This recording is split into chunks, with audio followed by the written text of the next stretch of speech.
"I'm grabbing dinner with a client," he said. "Don't wait up." I was standing in the parking garage of the same restaurant, watching him walk in with his hand on her lower back. My phone was still warm from the call. I want to start by saying I was not the kind of woman who checked her husband's phone. I want to say that clearly because I think people assume a certain type when they hear a story like this. They picture someone anxious, insecure, someone who always suspected. That wasn't me. I was 31 years old. I had a master's degree in accounting. I managed the books for a regional healthcare group, and I was good at my job. Detail-oriented, calm under pressure, trained to find the thing that doesn't add up. It was the numbers that told me first. Not a gut feeling. Not lipstick on a collar. Numbers. His name was Ryan. We had been married for 4 years. We met at a fundraiser in Chicago. He worked in corporate sales, charming in the way that men in corporate sales tend to be, quick with a joke, good at reading a room. I liked that he was confident without being loud. I liked that he remembered things. On our third date, he brought up something I'd mentioned in passing on our first, and I thought, this is a man who pays attention. I was wrong about what he was paying attention to. We bought a house in Naperville in our second year of marriage. 3 bedrooms, a backyard that needed work, a kitchen we kept saying we'd renovate. We had plans. We had a joint checking account and a joint savings account and a Roth IRA we contributed to every January. We had a dog named Biscuit who slept at the foot of the bed and needed to be walked at 6:30 every morning without exception. Life was ordinary in the way that feels like enough when you're inside it.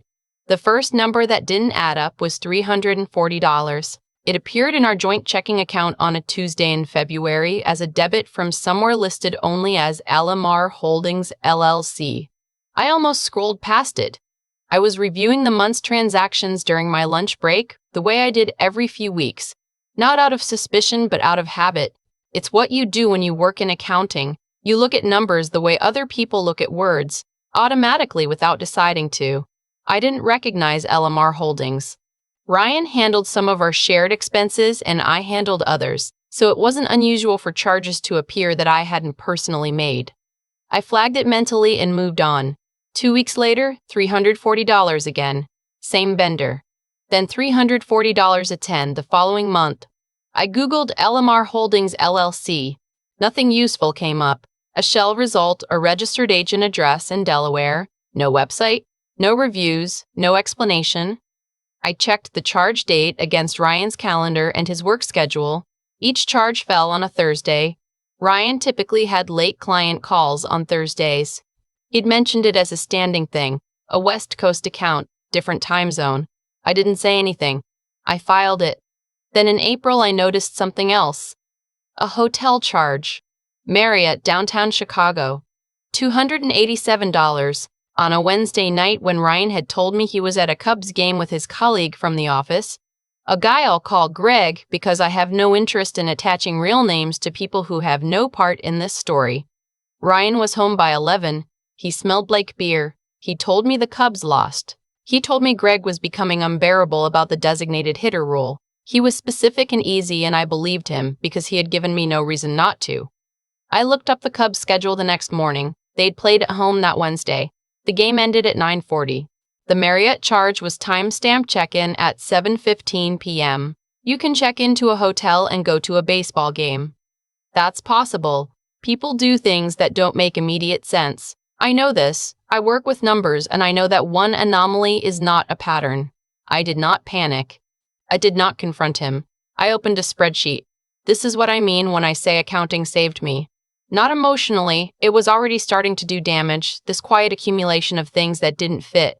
But professionally, the training held. Document before you react. Find the pattern before you name it. Over the next 6 weeks, I tracked everything. Not obsessively. I want to be clear about that too. I was still cooking dinner and walking Biscuit and going to work and watching television with my husband on the couch. I was still his wife in all the visible ways, but in the background I was building a file. The LMR Holdings charges continued. Always $340, always on Thursdays. I found a secondary email address on his laptop. He had left it open on the kitchen counter one morning while he was in the shower, and I am not going to apologize for looking. because by that point, looking felt less like snooping and more like due diligence. The secondary email was tied to a Gmail account under a name I didn't recognize. There were reservation confirmations. There were messages that I will not describe in detail here, not because I'm protecting anyone, but because some things don't need to be said out loud to be understood. Her name was Adrienne. She was 34, a sales consultant based in Oak Park. She had shoulder-length dark hair and a way of writing text messages that was very casual and very intimate in a way that made it obvious this had been going on for some time. I sat with that information for 3 days before I did anything. I'm not going to pretend that was easy. I'm not going to perform a dignity I didn't entirely feel. The truth is, I sat in the bathroom the first night and cried until I ran out of the kind of crying that has a sound. Then I washed my face and I came back to bed and I lay next to my husband in the dark and I thought, I need to be smarter than I am right now. I called my friend Nora the next morning from my car before work. Nora had been through a divorce 2 years earlier. Not infidelity, but she knew the mechanics, she knew what mattered and what didn't. She said something I have thought about every day since. She said, the only thing that matters right now is that you don't let him get ahead of you. I didn't know exactly what she meant yet. I figured it out. I called an attorney 2 days later. A family law attorney in downtown Chicago, a woman who had been recommended to me by a colleague years ago in a context I no longer remembered. I want to say this, I did not go in with a plan to punish Ryan. I went in with a question, which was, what do I need to know and what do I need to do to protect myself? The attorney answered that question very thoroughly. She told me Illinois is an equitable distribution state, which does not mean equal, it means fair based on circumstances. She told me about what counts as marital property and what doesn't. She told me about the risk of asset dissipation, a husband who suspects he's about to be caught moving money, hiding money, spending it down in ways that reduce the marital estate before the divorce is filed. She told me to document what we had now immediately before anything changed. I already had the spreadsheet. I went home that week and I made copies of everything. Bank statements, retirement account balances, the mortgage, the home equity line we had opened 2 years ago but never used, his 401k statements which were sent to the house quarterly. I photographed documents on my phone. I emailed them to an account he didn't know about. I was systematic, and I was quiet, and I felt underneath everything an enormous and clarifying anger that I decided to use rather than express. That same week, I hired a forensic accountant, a man my attorney recommended, someone she worked with regularly. He charged $175 an hour, and I thought about that number, and then I thought about LMR Holdings LLC, and I wired him a retainer without hesitating. What he found took about 3 weeks. LMR Holdings was a single-member LLC registered in Delaware, opened 18 months earlier. The registered agent was a service company, not Ryan directly, but the bank account attached to LMR Holdings was opened with Ryan's social security number and his personal email, not the hidden Gmail, his actual work email. He had been sloppy in the way that people are sloppy when they believe they won't be caught. The LLC had received transfers from our joint savings account, not the checking, the savings, the one I looked at less frequently, totaling just over $14,000 across the previous year and a half. $14,000. In transfers I had not authorized, in a company I had never heard of, that had no apparent business purpose. My forensic accountant used the word dissipation. My attorney used the phrase marital waste. I used the word theft, quietly to myself in my car. I didn't say anything to Ryan. I want you to understand how difficult that was. I want you to understand that I came home to that man every night and made small talk and watched him load the dishwasher wrong, the way he always had, and said nothing.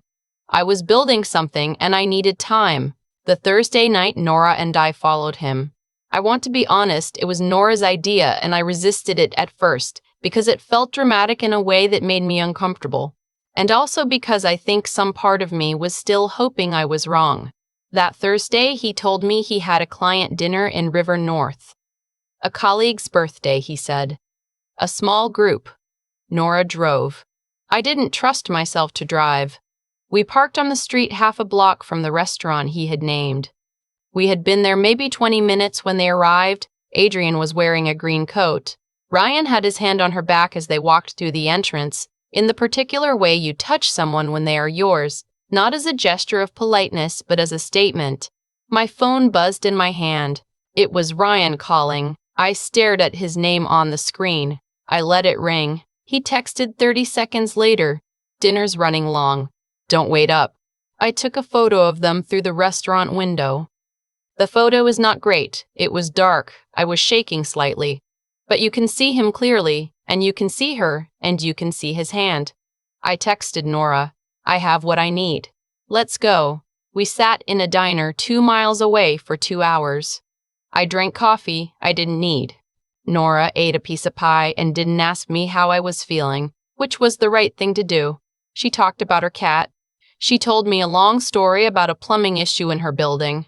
I was grateful for the noise of it, the mundanity, the way ordinary life was still just sitting there, waiting. I called my attorney the next morning and told her I was ready to file. She told me to go home and act normally for 1 more week. She needed to make sure the documentation was airtight. She wanted everything organized before Ryan had any indication. She used the phrase element of surprise in a way that sounded professionally neutral, and I appreciated that she didn't editorialize. I went home and I acted normally for 1 more week. It was the longest week of my life and also the one in which I felt most clearly like myself. Not Ryan's wife, not the woman who had missed something, not the version of me that had looked at $340 charges and explained them away. Just myself, clear-headed, doing what needed to be done. The papers were served on a Friday afternoon. Ryan was at the office. I had confirmed with the process server that delivery had occurred at 2014 p.m. At 2019 p.m., he called me. I was in the parking lot of our vet's office. I had taken Biscuit for a routine checkup, which I had scheduled 2 weeks earlier and had no intention of rescheduling. I answered. "What is this?" he said. "Not a question. It's what it looks like," I said. Silence. Then, "We need to talk." "We will," I said. "Through our attorneys." Kate. That's my name. Kate. And the way he said it, like it was supposed to stop me, like my own name in his voice was supposed to undo everything. I felt something close, some old reflex. I let it pass. "I have to take Biscuit back inside," I said. "He's looking at me like he needs to go out." I hung up. I don't tell that part of the story to sound cool. I was not cool. I sat in that parking lot for 20 minutes after I hung up, with my dog in my lap and my hand shaking, and I thought about 4 years and a kitchen we never renovated and plans and mornings and all the small ways a life gets built. I grieved that. I want to be honest that I grieved it. And then I drove home, because there was work to do. The divorce took 9 months. Illinois has a waiting period, and there were negotiations and counter-negotiations, and the matter of the LMR Holdings transfers, which Ryan's attorney tried to characterize as personal business investments. My forensic accountant's documentation made that argument very difficult to sustain. The final settlement included repayment of the dissipated funds, an equitable split of the retirement accounts, and the house, which we agreed to sell. I got half of the equity. After 4 years and a down payment I had contributed equally to, I walked away with a check that let me start over without starting from nothing. Ryan and Adrian are still together, as far as I know. I genuinely do not think about it very much. What I think about is the Thursday night in the diner, Nora eating pie and talking about her cat, ordinary life holding steady around all the upheaval. I think about what it felt like to be clear-headed, to have done the work, to have known what was happening before he had the chance to decide when and how I found out. He didn't get to choose my timeline. That mattered to me more than I expected it to. People ask me sometimes, women who've heard some version of this story, usually friends of Nora's. They ask me what the sign was, the one that told me something was wrong. I always say the same thing. It was $340. 3 times in a row, same vendor, no explanation. Most people would have scrolled past it. I almost did. I didn't. And that is the thing that changed everything. If there is a lesson here, and I'm not sure a betrayal comes with lessons so much as it comes with information, it's this: pay attention to the numbers. Not because you should be suspicious, not because you should audit your marriage the way you audit a business, but because the truth tends to leave a trail. Small, easy to miss, easy to explain away. But there. It was there for 18 months before I looked. Once I looked, I didn't stop until I understood exactly what I was looking at. I filed, I documented, I took the time I needed, and I walked out of that marriage with my finances intact, my name on a settlement that was fair, and a dog who still sleeps at the foot of my bed. I think that's what it looks like to choose yourself, not perfectly, not without pain, but deliberately and on your own terms. Ryan chose Adrian. Before that, he chose to lie. Before that, he chose to open an LLC with my money and call it a business investment and hope I would never look closely enough. I looked closely enough. I always do. I've thought a lot about cause and effect since all of this happened, not in a dramatic way, not the kind of thinking where you replay everything and ask yourself what you could have done differently, more like the quiet recognition that actions have weight and that weight lands somewhere eventually, whether you're washing for it or not. Ryan made choices. He made the first one when he opened that LLC with money that belonged to both of us. He made another every Thursday when he told me he had a late call. He made one the night he texted, "Don't wait up," from a restaurant 60 feet away from where I was sitting in Nora's car.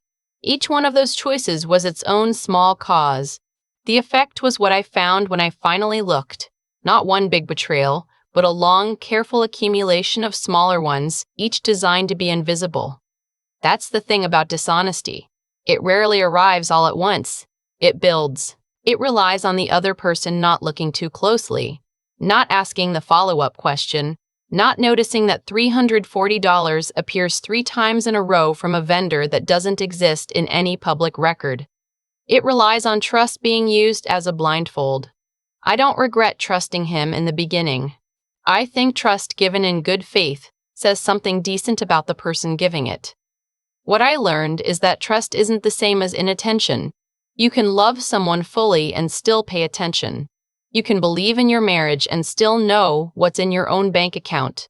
Those things are not in conflict. I confused them for a while, and that confusion cost me 18 months and $14,000 and a lot of mornings I can't get back. What I'm proud of. And I'm going to say that plainly, because I think women are often told not to be proud of surviving things, is that when I found out, I didn't collapse into the situation. I organized it. I called Nora. I called an attorney. I hired someone who knew how to follow the numbers I had already started to document. I did not wait for Ryan to decide when and how and on what terms our marriage ended. I made that decision, and I made it from a position of information rather than reaction. That's what I mean by intelligence in a crisis. Not cold, not unfeeling. I cried in a parking lot with my dog in my lap. I am not going to pretend otherwise. But underneath the grief there was clarity, and I chose to follow the clarity rather than wait for the pain to pass. The pain was going to be there either way. The clarity had an expiration date if I didn't act on it, and the ethics of it, the part that still sits with me, is simpler than I expected.